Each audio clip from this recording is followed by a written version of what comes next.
আসসালামু আলাইকুম।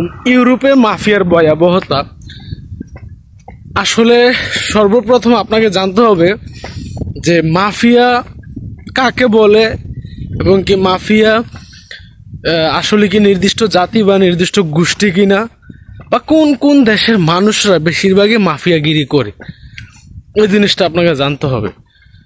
তো আমি শুরুতে আপনাকে বলবো যে মাফিয়া কাকে বলে আর মাফিয়া কোন কোন দেশের মানুষরা বেশি মাফিয়াগিরি করে।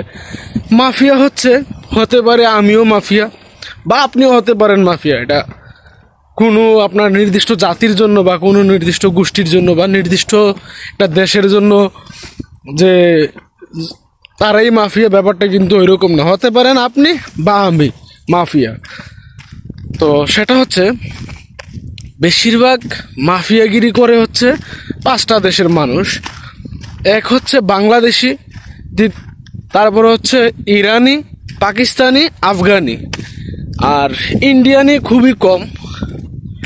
ইন্ডিয়ানিও আছে যারা সরাসরি ইন্ডিয়ানি মানুষদের মানে ইন্ডিয়ানি মাফিয়াদের হাতে পড়ছে, তারা তো বলবে যে সব মাফিয়া ইন্ডিয়ানি। তো আমি একটা অ্যাভারেজ হিসাব করে বললাম, বেশিরভাগ বাঙালি। মাফিয়াটা আসলে তারা কি করে?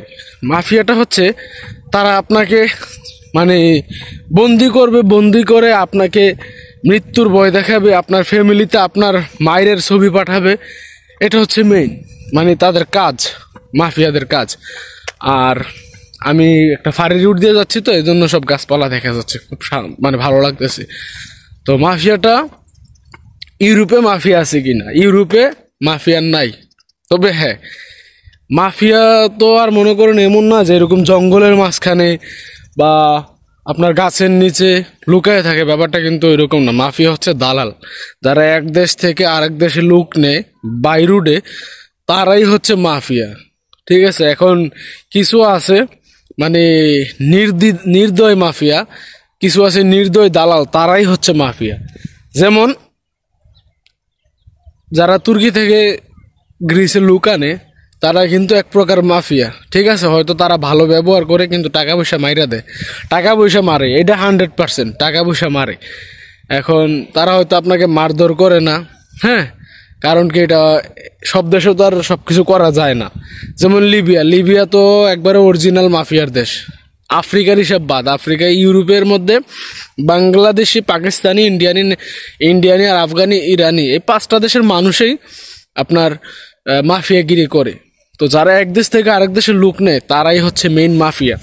তবে লিবিয়ার মতো এতটা ভয়ঙ্কর লোক ইউরোপের মধ্যে নাই, যারা এক দেশ থেকে আরেক দেশে লোক আনা নেওয়া করে, তারা এতটা ভয়ঙ্কর না লিবিয়ার মতো।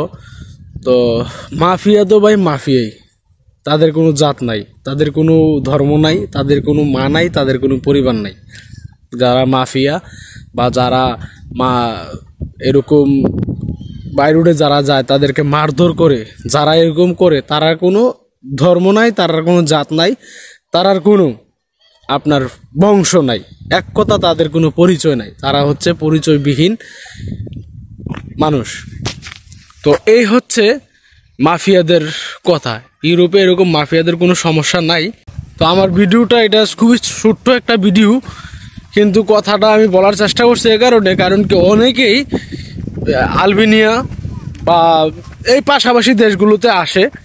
এই দেশগুলোতে আসার পরে স্বপ্নের দেশে যায়, গ্রিসে হোক বা ইটালি, ফ্রান্স, স্পেন, পর্তুগাল, যেখানেই যাক, মানে তারা আসার পরে এই দেশগুলো ব্যবহার করে 3-4টা দেশ বা 2-3টা দেশ পাড়ি দিয়ে তাদের স্বপ্নের দেশে যায়।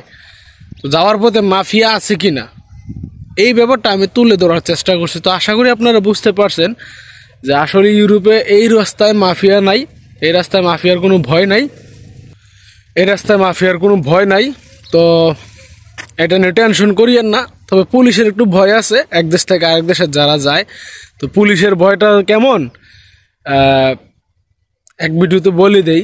পুলিশের ভয়টা কেমন, আপনাকে বর্ডার থেকে ধরে নিয়ে ক্যাম্পে নিয়ে যাবে, ক্যাম্পে 2-3 দিন রাখার পরে আপনাকে স্টে পেপার দিয়ে আবার ছেড়ে দিবে, তখন আপনি আবার আপনার মতো করে চলে আসতে পারবেন। ঠিক আছে, এটাই মেইন কথা। তো আশা করি বুঝতে পারছেন। আসসালামু আলাইকুম ওয়া রাহমাতুল্লাহ।